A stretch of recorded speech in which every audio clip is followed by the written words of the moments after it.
یوسف علیہ السلام چونکہ حضرت یعقوب علیہ السلام کے بیٹے تھے اور ظاہر ہے کہ ان کی لیگیسی کو آگے کسی نے تو لے کے چلنا تھا. یوسف علیہ السلام کے 11 بھائی تھے، ان میں سے ایک بنیامین تھے،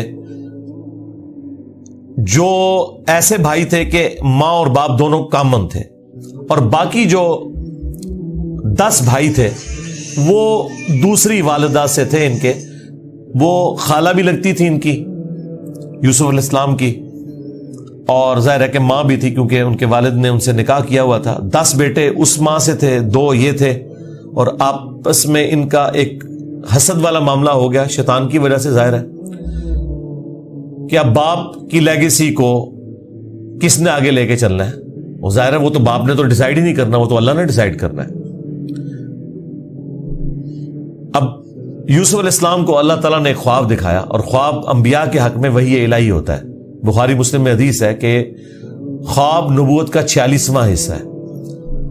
حضرت ابراہیم علیہ السلام کو بھی خواب میں ہی دکھایا گیا تھا. سورہ صافات میں آتا ہے کہ میں اپنے بیٹے کی قربانی کر رہا ہوں، اسی لیے انہوں نے اسے ایگزیکیوٹ کرنے کی کوشش کی اور اللہ تعالیٰ نے فدیہ بھیج دیا. لیکن ایگزیکیوٹ اتنی بڑی ایکٹیویٹی کو کرنا کہ بیٹا قربان کرنا، اسی لیے تھا کہ وہ وحی الہی تھا. یوسف علیہ السلام کو اللہ تعالیٰ نے چھوٹی عمر کے اندر ہی 10-12 سال کی عمر میں ہی یہ خواب دکھایا کہ 11 ستارے اور سورج اور چاند انہیں سجدہ کر رہے ہیں. اس خواب کا ذکر انہوں نے اپنے والد سے کیا. ظاہر ہے اس زمانے میں تو والد ہی ڈائریکٹ ٹریننگ کیا کرتے تھے اپنی اولاد کی، اور ایک بڑی فرینکنس ہوتی تھی. اور پھر نبی کی اولاد حضرت یعقوب علیہ السلام کو پتہ چل گیا کہ میری اس نبوت کا وارث اب یہ ہونے والا ہے، یعنی 12 بچوں میں سے اس کے سر کے اوپر یہ تاج نبوت سجنا ہے. تو ظاہر ہے باقیوں نے تو حسد کرنا ہے، حسد تو آ ہی جاتا ہے. آدم علیہ السلام کے بیٹوں میں آیا تھا، تو یہ اولاد آدم والا ہی معاملہ ہے. بہرحال وہ حسد آیا. حضرت یعقوب علیہ السلام نے یوسف علیہ السلام سے کہا تھا کہ اس خواب کا ذکر تم نے اپنے بھائیوں سے نہیں کرنا، ورنہ وہ تمہارے خلاف کوئی نہ کوئی چال چلیں گے. لیکن بہرحال یہ خواب والی بات کسی طریقے سے لیک ہو گئی. یوسف علیہ السلام نے تو نہیں کی، لیکن شاید آپ کی بیوی نے سنی اور انہوں نے باقی بیٹوں تک بات پہنچا دی. بہرحال کچھ ہوا ایسا معاملہ، اور ان کو اس اعتبار سے بھی اشارے مل گئے کہ یوسف علیہ السلام کے ساتھ زیادہ برتاؤ ایکسٹرا آرڈنری کرتے تھے یعقوب علیہ السلام، کیونکہ انہیں پتا تھا کہ یہ اللہ کے پیغمبر ہیں اور انہوں نے اس توحید کی دعوت کو میرے بعد آگے لے کر چلنا ہے. حضرت یعقوب علیہ السلام کے جو باقی بیٹے تھے 10، 11واں تو خیر وہ چھوٹا تھا، وہ ان کا چھوٹا بھائی تھا، اس کے ساتھ تو مسئلہ کوئی نہیں تھا. وہ 10 بیٹوں نے اپنے باپ سے کہا کہ ہم دیکھتے ہیں کہ آپ بڑے پوزیسو ہیں یوسف کے معاملے میں، اسے آپ ہمارے ساتھ بھیجیں، یہ بھی ہمارے ساتھ کھیلا کودا کرے. جب ہم اپنے جانوروں کو چرانے کے لیے لے جاتے ہیں تو اس کو بھی ساتھ لے جائیں گے، تھوڑی اس کی بھی آؤٹنگ ہو جائے گی. تو حضرت یعقوب علیہ السلام کو یہ بات کلک کر گئی کہ یہ کچھ کرنا چاہتے ہیں. ان کو تو اندازہ ہی نہیں تھا کہ اتنی بڑی آزمائش ان کا انتظار کر رہی ہے. یار 40 سال کی جدائی آپ امیجن کریں، اور قرآن میں آیا کہ وہ نابینا ہو گئے تھے رو رو کے، اس تکلیف سے وہ گزرے. تو انہوں نے کہا کہ مجھے خطرہ ہے کہ تم یوسف کو صحیح طریقے سے دیکھ بھال اس کی نہیں کرو گے، کیئر لیس ہو جاؤ گے. چھوٹا بچہ ہے، کوئی بھیڑیا اس پہ حملہ آور نہ ہو جائے. انہوں نے کہا ہمارے ہوتے ہوئے 10 بھائی جس کے ہوں تو پھر تو ہم پھر نام کے ہی جوان ہوئے. بہرحال وہ تقدیر میں لکھا تھا، ایسا تو ہونا تھا. یوسف علیہ السلام نے وہاں پہنچنا ہی تھا جہاں اللہ تعالیٰ نے انہیں اتنا بڑا منصب عطا کرنا تھا. وہی ہوا. تنگ آ کے یعقوب علیہ السلام نے اجازت دے دی، وہ لے گئے یوسف علیہ السلام کو، اور پلان یہ بنایا کہ اسے قتل کریں گے. لیکن ایک بھائی تھا جو آڑے آ گیا اس نے کہا قتل نہ کرو، ہے تو ہمارا بھائی، ہم اسے کسی کنویں میں ڈال دیتے ہیں۔ اور ان زمانوں میں جو قافلے گزرا کرتے تھے وہ کنویں پہ پانی کے لیے رکتے تھے، تو ہو سکتا ہے کہ کوئی نکالے تو یہ اس کے ساتھ ہی چلا جائے، جان چھوٹ جائے، قتل نہ کرو۔ اور اس میں وہ یہ بھی کہتے ہیں کہ ہم اس وقت تو یہ ایکٹیویٹی کرتے ہیں، پھر بعد میں اللہ سے توبہ مانگ لیں گے، اللہ تعالیٰ بڑا بخشنے والا مہربان ہے، جو کچھ بھی ہے تیرے محبوب کی امت سے ہے۔ یہ بھی قرآن میں نقل ہوا ہے، وہی سیم مینٹالٹی آگے چل رہی ہے، بعد میں نیک بن جائیں گے۔ اور انہوں نے ڈرامہ بازی یہ کی کہ یوسف علیہ السلام کے کرتے کے اوپر کسی بھیڑیے کا خون مال لیا اور کہا کہ ہم تو اسے سامان کے پاس چھوڑ کے گئے تھے، پیچھے سے بھیڑیا آیا اور یوسف کو کھا گیا، اور یہ اس کی قمیض ہے۔ عشاء کے وقت روتے ہوئے آئے، رات کے وقت قرآن کے الفاظ ہیں۔ حضرت یعقوب علیہ السلام کو سمجھ آ گئی کہ یہ میری آزمائش شروع ہو گئی ہے، کیونکہ توحید ایک ننگی تلوار ہے۔ انہیں سمجھ آ گئی تھی کہ میں نے اپنے بیٹے سے جو اتنی شدید محبت رکھی ہے نا، اللہ تعالی مخلوق کی محبت کو برداشت نہیں کرتا، ایٹ لیسٹ ایک پیغمبر کے دل میں اس ایکسٹریم لیول کے اوپر جا کر، تو میری آزمائش شروع ہو گئی اب۔ تو انہوں نے کوئی بحث نہیں کی، انہوں نے کہا میں صبر کروں گا جو کچھ ہوا۔ ان کو پتا تھا کہ یہ اب اللہ کا فیصلہ ہے، کرنے سے کچھ نہیں ہونا، جو کوئی تھوڑی بہت کوشش کی وہ کی، انہیں اینڈ پہ ان کا میں اب صبر ہی کروں گا، جو اللہ اس کے لیے فیصلہ کرے۔ وہی ہوا، ایک قافلہ وہاں سے گزر رہا تھا، انہوں نے پانی کے لیے ڈول ڈالا، اور یوسف علیہ السلام کو اللہ تعالیٰ نے قرآن میں آیا کہ یوسف کو ہم نے تسلی دی کہ ایک دن آئے گا کہ تم اپنے بھائیوں کو بتا دو گے جو انہوں نے یہ غلطی کی تھی، ہم تمہیں سرخرو کریں گے، بہرحال ابھی تو تمہارے لیے یہ طے ہو گیا۔ اور ظاہر جبرائیل علیہ السلام آنا شروع ہو گئے چھوٹی عمر میں ان کے پاس، ان کی تسلی کے لیے، اسی لیے ڈھارس بندی۔ انہوں نے پانی کے لیے ڈول ڈالا، یوسف علیہ السلام نے وہ پکڑا اور باہر نکل آئے، اور بھائی جو ہیں چھپ کے یہ منظر دیکھ رہے تھے۔ انہوں نے کہا یہ نہ ہو یہ پھر واپس آ جائے۔ انہوں نے چند ٹکوں کے عوض، چند دراہم کے عوض بیچ دیا، کہا یہ ہمارا غلام تھا، تو بھاگ کے آئے یہ ہمارا غلام ہے، اور جان چھڑائی اس طریقے سے۔ یوسف علیہ السلام بھی چپ کر کے چلے گئے، انہیں پتا تھا کہ میرے لیے فیصلہ ہو چکا ہے، اور کس تکلیف سے وہ مصر تک پہنچے، اور وہاں پہ غلاموں کا بازار لگتا تھا، وہاں بیچنے کے لیے عبرانی غلام، اور پڑھنا لکھنا بھی جانتے تھے، ذہین بہت تھے۔ تو عزیز مصر وہاں سے گزر رہا تھا، یعنی آپ سمجھ لیں بادشاہ کے بعد جو سیکنڈ پوسٹ ہوتی ہے۔ اس نے دیکھا کہ یہ تو شکل ہی غلاموں والی نہیں ہے، یہ کوئی ایکسٹرا آرڈنری بندہ ہے۔ اس نے خرید لیا اور لا کے اپنی بیوی سے کہا کہ یہ میں خرید کے لایا ہوں، اولاد تو ہماری کوئی نہیں، ہو سکتا ہے ہم اسے ہی اپنا بچہ بنا لیں۔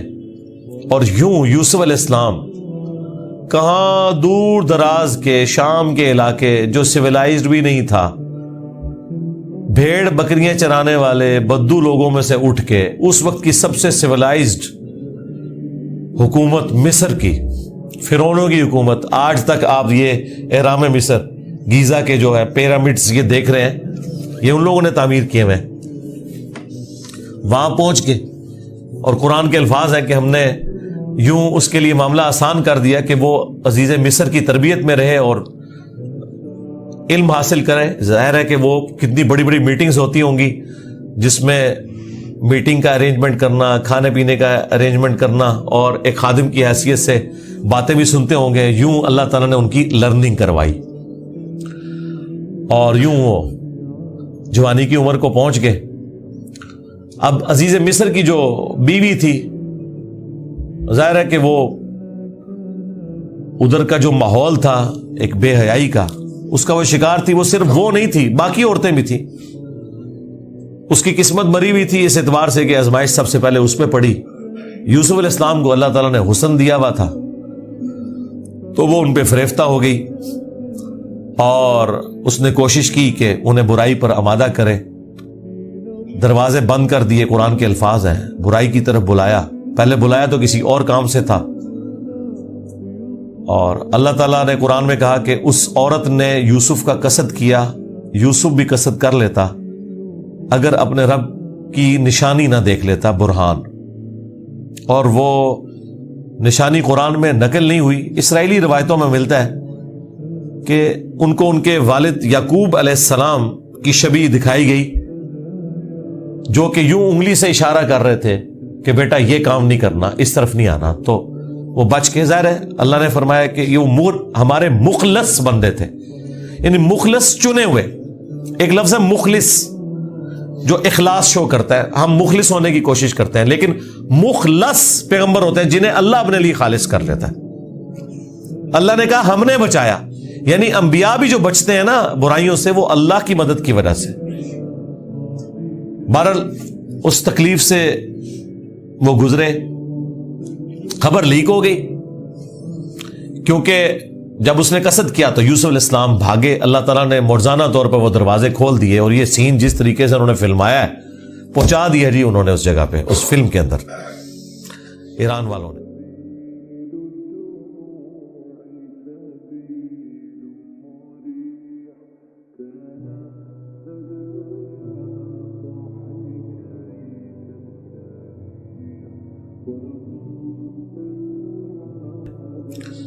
بہرحال قرآن کے الفاظ ہیں، جب وہ دروازے کے اوپر پہنچے تو وہاں سے عزیز مصر آ گیا، اور پیچھے عورت بھی ہے تو اسے بھی شک پڑ گیا. وہاں پہ کوئی سیانہ بندہ تھا جس نے کہا کہ یہ دیکھو کہ اگر یوسف کی قمیض آگے سے پھٹی ہوئی ہے تو یوسف جو ہے وہ مجرم ہے، اور اگر یہ پیچھے سے پھٹی ہوئی ہے تو پھر وہ عورت مجرم ہے. کیونکہ یوسف علیہ السلام بھاگے تھے، اس نے پیچھے دوڑ لگائی ان کو پکڑنے کے لیے، تو پیچھے سے قمیض پھٹی ہوئی تھی اور وہ پیچھے سے پھٹی نکلی. ایران والوں نے فلم میں یہ فلمایا کہ وہ ایک شیرخوار بچہ بول اٹھا، لیکن یہ دور کی بات ہے. اگر یہ واقعہ ہوا ہوتا تو سارے کے سارے یوسف علیہ السلام کو اسی وقت نہ مان لیتے کہ یہ تو کوئی عام انسان نہیں ہے. مجھے لگتا ہے کوئی سمجھدار آدمی تھا جس نے مشورہ دیا، اور یہ لاجیکل بھی تھا. تو عزیز مصر کو پتہ چل گیا کہ اس عورت کی چال ہے. پھر بھی وہ باز نہیں آئی. جب اس کی خبر لیک ہوئی تو اس نے کہا میری تو دم کٹ گئی ہے، میں اب ساری عورتوں کی دم کٹواؤں گی. اس نے وہ جتنی بڑے اشرافیہ وہاں مصر کا تھا ان ساری عورتوں کو دعوت پہ بلایا، اور سب کے ہاتھ میں ایک ایک چھری دے دی، قرآن کے الفاظ ہیں، اور ایک ایک سیب دیا، اور یوسف علیہ السلام کو کہا کہ ان عورتوں کے سامنے آؤ. تو قرآن کے الفاظ ہیں کہ جب یوسف علیہ السلام ان کے سامنے آئے تو عورتوں نے بے خیالی میں وہ کاٹتے ہوئے سیب کو اپنی انگلیاں بھی کاٹ لی. کاٹنے سے مراد یہ نہیں کہ وہ کٹ کے علیحدہ ہوگی، مراد یہ کہ اس پہ تھوڑا بہت زخم آیا. یہ اتنا نہیں ہے کہ وہ انگلیاں ٹوٹ ٹوٹ کے کوئی علیحدہ ہو گئی تھی، یا کوئی ساری عورتوں نے یہ سب کچھ کر لیا. ڈاکٹر سرار صاحب نے اس کی اچھی توجہ بیان کی ہے کہ ہو سکتا ہے کہ کسی عورت کی انگلی زخمی ہو، اور یوسف علیہ السلام جو کہ غلام تھے وہ اس کی طرف متوجہ ہوں کہ میں اس کو پٹی کر دوں یا اس کے لیے کچھ ارینجمنٹ کروں، تو باقی عورتوں نے یوسف علیہ السلام کو اپنی طرف اٹریکٹ کرنے کے لیے جان بوجھ کے خود ہی اپنی انگلی کاٹی ہو کہ تاکہ وہ متوجہ ہوں. کوئی بہرحال اس طرح کا سلسلہ ہوا ایک ایکسٹرا آرڈنری. اور جب یہ حالت ہوئی تو اس نے پھر کہا کہ ہاں یہ تھا جس کے لیے تم مجھے بات کر رہی تھی، تم لوگ بھی تو اس میں گرفتار ہو گئے. اور پھر اس کی ڈٹائی ہے، اس نے کہا کہ میں اسے برائی کی طرف بلا رہی ہوں، اگر اس نے یہ میری بات نہ مانی تو میں اسے جیل میں ڈلوا دوں گی. تو یوسف علیہ السلام نے دعا کی کہ یا اللہ مجھے جیل قبول ہے اس برائی کے عوض، کہ میں تیرا مجرم بنوں. دیکھیں کوئی گناہ بھی نہیں کیا، برائی سے بچے ہیں. ہم ہوں تو ہم کہ ہمیں انعام ملے، وہ کہہ رہے ہیں مجھے انعام میں جیل مل جائے کہ میں ان کے شر سے بچ جاؤں. بہرحال پھر وہ بہانہ کر کے ان عورتوں نے جھوٹے الزامات لگا کے یوسف علیہ السلام کو جیل میں ڈلوا دیا. یوسف علیہ السلام بھی راضی تھے، ٹھیک ہے چلے گئے. آلموسٹ 9 سے 10 سال تک وہ جیل میں رہے، اور وہ جیل کا جو انہوں نے سین فلمایا ہے وہ بندہ دیکھ نہیں سکتا. جو وہاں پہ کس پرسی کی حالت تھی بہرحال انہوں نے گزاری، لیکن آپ کے اخلاق سے متاثر ہو کے دعوت توحید بھی وہاں پہ پہنچی. اور اسی دوران 2 ایسے قیدی تھے کہ ان دونوں نے الگ الگ خواب دیکھے، اور انہوں نے یوسف علیہ السلام سے کہا کہ آپ اچھے بھلے معلوم ہوتے ہیں، اگر آپ تعبیر بتا سکتے ہیں. انہوں نے کہا میں اس کی تعبیر جو بتاؤں گا وہ تعویل ہوگی، پھر وہ مقدر ہو جائے گی. اور وہ خواب انہوں نے اپنا بیان کیا. ایک نے خواب یہ بیان کیا کہ میں نے یہ دیکھا کہ میں اپنے رب یعنی اپنے اس بادشاہ کو شراب نچوڑ کے دے رہا ہوں. دونوں کے قتل کے فتوے جاری ہو چکے ہوئے تھے. تو یوسف علیہ السلام نے اسے کہا کہ تم عنقریب چھوٹ جاؤ گے. دوسرے نے دیکھا کہ میرے سر کے اوپر روٹیوں کا ایک ٹوکرا ہے اور اس سے جانور پرندے کھا رہے ہیں, تو ان کا تم سولی دیے جاؤ گے اور تمہاری لاش سے جانور کھائیں گے. اور وہی ہوا. اور قرآن کے الفاظ ہیں کہ جسے نجات ملنے والی تھی اسے یوسف علیہ السلام نے کہا کہ جب تم چھوٹ جاؤ تو اپنے بادشاہ سے میرا ذکر کرنا کہ میرے ساتھ یہ زیادتی ہوئی ہے. لیکن قرآن کے الفاظ ہیں کہ شیطان نے وہ ذکر بھلا دیا. ظاہر ہے اللہ نے تو کوئی اور ہی فیصلہ کیا ہوا تھا. اور یوں آلموسٹ 9 سے 10 سال ان کے جیل میں کٹ گئے, یہاں تک کہ اس بادشاہ کا جو بیٹا ہے وہ تخت نشین ہوا اور اس نے خواب دیکھا. ظاہر بادشاہ کو اللہ تعالیٰ اس طرح کے خواب دکھایا کرتا تھا. مخلوقات کو دیکھنے کی ذمہ داری اللہ تعالیٰ نے بادشاہوں کے اوپر ہی رکھی ہوئی ہے جو ان کے انڈر رعایا ہے. کہ 7 دبلی پتلی گائے جو ہیں وہ نیل سے نکل کے 7 موٹی گایوں کو کھا رہی ہیں, اور 7 خشک بالیاں ہیں اور 7 جو ہیں وہ ہری بالیاں ہیں. اب یہ بڑا ایک ایکسٹراڈنری خواب تھا. اس نے اپنے وہ سارے تعبیر بتانے والے بلائے, سب کے سب عاجز آ گئے. تو وہ جو چھوٹ چکا تھا ایک قیدی, وہ بادشاہ کا بڑا قریبی تھا جو اسے شراب بنا کے دیتا تھا, اسے یاد آیا کہ ہاں ایک شخص قید میں ہے. اور یاد کب آیا دیکھیں 9-10 سال کے بعد. اس نے کہا میں ایک ایسے شخص کو جانتا ہوں کہ جو آپ کو اس کی تعبیر بتائے گا. تو وہ بادشاہ نے کہا ٹھیک ہے اسے لے آؤ یہاں پہ. یوسف علیہ السلام نے تعبیر بتا دی جو باقی معبر نہیں بتا سکے. بادشاہ کو بھی لگا یہ تعبیر اسی طریقے سے ہے کہ 7 خوشحالی کے سال آئیں گے اور اس کے بعد 7 سال آئیں گے 7 ایئرز قحط سالی کے, جس میں آپ یہ والا غلہ جو سٹور کیا ہوگا وہ استعمال کریں گے, اور پھر اس کے بعد بارش ہوگی. 7 سال تک بارش نہیں ہوگی. اور ان 7 سالوں کے لیے آپ نے اپنی وہ والی گندم سنبھال کے رکھنی ہے جو ان خوشحالی کے 7 سالوں میں خوب پیداوار ہوگی. تو بادشاہ نے کہا انہیں بلا کے لاؤ. انہوں نے کہا نہیں, پہلے میرا وہ مسئلہ حل کریں جو میرے اوپر الزامات لگا کے ان عورتوں نے اندر کیا. پھر بہرحال وہ معاملہ بھی سیٹل ہوا. عورتوں نے مان لیا کہ یوسف علیہ السلام کی کوئی غلطی نہیں تھی. پھر یوسف علیہ السلام عزت کے ساتھ لائے گئے بادشاہ کے پاس, اور انہوں نے خود کہا کہ مجھے وزیر خوراک بنا دے, میں امین بھی ہوں اور ان معاملات کو ہینڈل بھی کر سکتا ہوں. پھر انہوں نے جس طریقے سے ان معاملات کو ہینڈل کیا اور کہا کہ آپ نے گندم کے دانوں کو بالیوں سے باہر نہیں نکالنا. یہ سٹوریج کا طریقہ بھی یوسف علیہ السلام کو اللہ تعالیٰ نے سکھایا. یوں گندم خراب نہیں ہوتی, سال ہر سال آپ استعمال کر سکتے ہیں. آج بھی گندم اسی طریقے سے سٹور ہوتی ہے. اب وہ قحط سالی صرف مصر تک نہیں تھی, شام تک بھی پھیل چکی تھی. اور وہی بھائی بالآخر گندم کی تلاش میں مصر آئے. انہیں تو پتہ ہی نہیں تھا کہ ان کا بھائی یہاں کا بے تاج بادشاہ بن چکا ہے. یوسف علیہ السلام نے انہیں پہچان لیا. ان تو سوچا ہی نہیں تھا کہ یہ سب کچھ ہوا. کوئی اس وقت انٹرنیٹ کوئی اس طرح کی تو چیز ہے ہی نہیں تھی.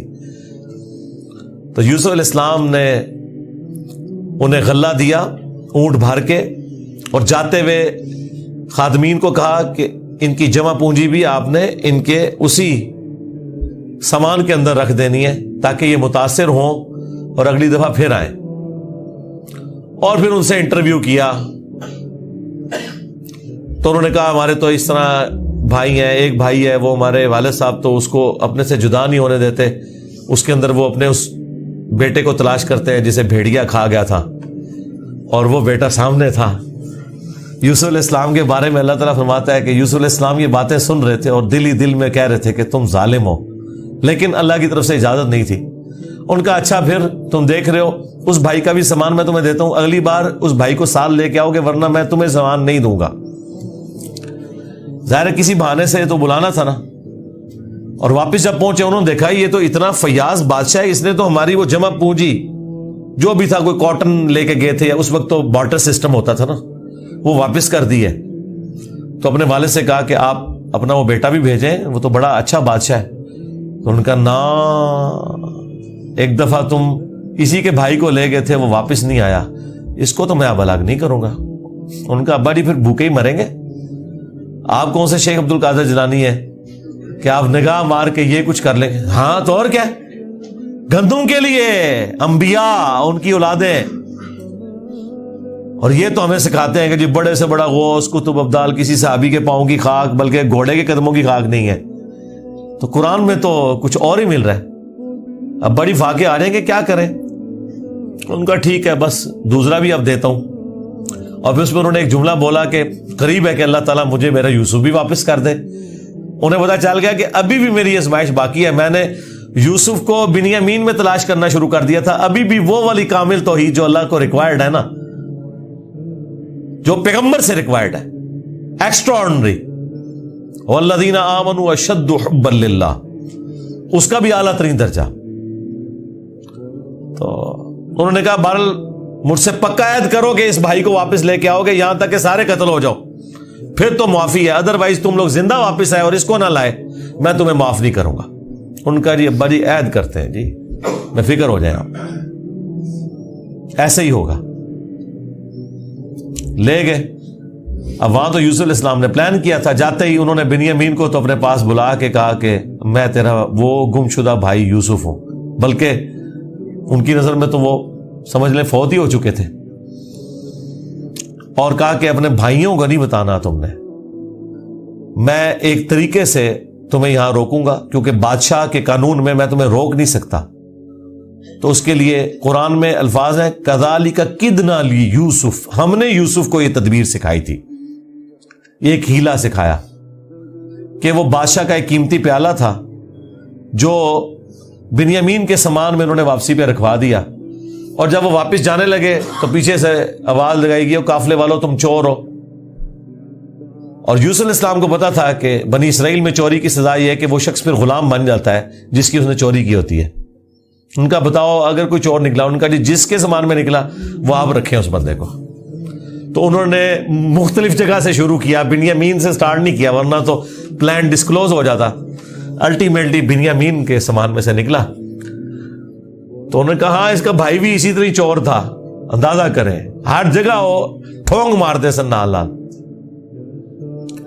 تو اچھا یہ پھر ایران والوں نے اس فلم میں کھولا ہے کہ وہ کس چوری کی طرف اشارہ کر رہے تھے. وہ یوسف علیہ السلام سے ان کی پھوپھی بڑی محبت کرتی تھی, وہ لے گئی تھی اور وہ ان کو اپنے پاس رکھنا چاہتی تھی. تو انہوں نے کہا کہ میرا فلاں قیمتی کپڑا جو ہے وہ چوری ہو گیا, حالانکہ وہ چوری نہیں ہوا تھا, اور وہ یوسف علیہ السلام کے سامان سے انہوں نے ریٹریو کیا, اور اس کے بدلے میں یعقوب علیہ السلام کو کچھ عرصہ اپنے اس بیٹے کو اپنی بہن کے پاس چھوڑنا پڑا. تو یہ ان کو کلک کر گیا آئیڈیا, یہی والا آئیڈیا انہوں نے اپنے بھائیوں کے اوپر بھی اپلائی کیا, اور ان کے بھائیوں کا بھی اشارہ اسی طرف تھا کہ اس نے تو بچپن میں اس کا بڑا بھائی بھی چور تھا, حالانکہ اس نے چوری نہیں کی ہوئی تھی, نہ ادھر چوری والا معاملہ تھا. بہرحال ان میں سے ایک بھائی نے کہا بھائی میں تو اب واپس نہیں جاؤں گا, میں تو ابے سے عہد کر کے آیا ہوں کہ بھائی میں تو اپنے بھائی کی یاد میں ادھر ہی رہوں گا جب تک کہ کوئی معاملہ نہ ہو. تم لوگ جاؤ نا ذرا اور جا کے ابا جی کو ساری صورتحال بتاؤ, اور بتاؤ کہ تمہارا یہ بیٹا چور نکلا ہے اور ہم لاکھ قسمیں کھائیں آپ نے ماننا نہیں ہے. تو وہ چلے گئے واپس. پھر حضرت یعقوب علیہ السلام نے ایک خط روانہ کیا, ریکویسٹ بھیجی عزیز مصر کو. انہیں تو نہیں پتا تھا کہ ان کا بیٹا ہی ہے, اور وہ بڑے دردناک انداز میں انہوں نے اس فلم میں فلمایا ہے. الٹیمیٹلی جب وہ اگلی دفعہ واپس آئے, انہوں نے کہا ہمارے ابا جی تو پہلے ہی نابینا ہو چکے ہیں, اب یہ دو جدائیاں کیسے برداشت کریں گے, آپ رحم کریں, ہم پہ ترس کھائیں. پھر یوسف علیہ السلام نے کہا کہ تمہیں یہ ساری باتیں اس وقت نہیں یاد آئی, تمہیں یاد نہیں تم نے اپنے بھائی کے ساتھ کیا کیا تھا. تو وہ جب سٹوری انہوں نے بیان کرنی شروع کی تو انہیں پتا چل گیا کہ یہ وہی یوسف ہے. اس نے پوچھا آپ یوسف ہیں؟ ان کا ہاں, دیکھو اللہ نے مجھے کیا کچھ عطا کی ہے. اور انہوں نے کہا کہ ہمیں معاف کر دیں. انہوں نے کہا لا تثریب علیکم اليوم, آج کوئی گرفت نہیں ہے, شیطان نے یہ ہمارے درمیان جدائی ڈالی تھی، کیونکہ اتنے بڑے منصب تک پہنچنے کے لیے تکلیف بھی تو کاٹنی پڑتی ہے نا. حسین بننا کوئی سوکھا تو نہیں ہے. جنتی نوجوانوں کا سردار بننا ہے تو پھر قربانی تو دینی پڑے گی، اور انبیاء کو یہ پتا ہوتا ہے کہ قربانی سے گزر کے ہی آپ مقام حاصل کرتے ہیں. انہوں نے کہا کہ یہ میری قمیض لے جاؤ، اللہ تعالیٰ نے وحی کے ذریعے مجھے بتائی ہے یہ بات، جا کے میرے والد کی آنکھوں پہ ملو، اللہ تعالیٰ ان کی بینائی کو واپس کرے گا. اور یوں وہاں سے ایک قاصد نکلا، وہ کرتا لے کے یوسف علیہ السلام کا. قرآن کے الفاظ ہیں، حضرت یعقوب علیہ السلام کہتے ہیں کہ اگر تم مجھے مفند نہ سمجھو، وہی المحند عن المفند، قرآن میں الفاظ ہیں یہ، یعنی یہ نہ سمجھو کہ میرا دماغ سٹھیا گیا ہے، تو مجھے تو یوسف کی خوشبو آ رہی ہے. اچھا، یوسف کی خوشبو اس وقت نہیں آئی جب وہ بک کے جا رہے تھے، کیونکہ اللہ تعالیٰ نے پردہ ڈالا تھا. ادھر اللہ نے یوسف کی خوشبو، بہرحال وہی بشارت لے کے آیا، آنکھوں کو لگائی، بینائی واپس آ گئی، اور ساتھ خط آیا کہ اب آپ واپس آئیں، یہاں پہ میرے پاس آ جائیں اور بنی اسرائیل کو شفٹ کریں. وہ سارے ود فیملی وہاں شفٹ ہوئے. وہاں یوسف علیہ السلام آل نال تھے، انہوں نے ایک قطع زمین ان کو دیا، اور یوں بنی اسرائیل وہاں پہ آباد ہو گئے، اور پھر حکومتی لیول پہ رہے، یہاں تک کہ وہاں پہ ایک نیشنل موومنٹ غالب آئی اور ان کو غلام بنا لیا گیا، جو کسی زمانے میں بادشاہت انجوائے کر رہے تھے. اور پھر ان غلاموں میں اللہ تعالیٰ نے حضرت موسیٰ علیہ السلام کو مبعوث کیا اور فرعونیوں سے نجات دلوائی، ایک منجی اور ہادی بنا کے.